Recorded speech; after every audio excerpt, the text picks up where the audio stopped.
Gimando karon sa Department of Education sa Zamboanga City nga dili kinahanglang mogastos og sobra alang sa mga graduation ceremonies ug dili sab mangimbita og politicians isip guest speaker.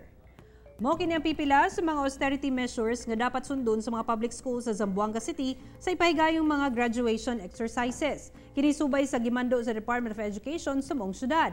Kung mamahimo sab kuno himuon lang kining sulod sa campus o kaha sa mga covered court. Gidugang sab sa DepEd nga wala dapat mga politiko ang imbitado isip guest speakers ug walay ma-mention nga mga pangalan sa kandidato kuno galing mag-donate kini sa school o kaha sa mga ginikanan. Gi-discourage sab sa DepEd nga magpa-sponsor sa mga kandidato kung mamahimo gamito na lang ang school funds alang sa mga medals aron dili na mangayo sa mga kandidato. As guest speaker o kaya nga honored, bawal yung mag-imbita ng mga kandidato as speaker sa sa graduation. So maliwanag na.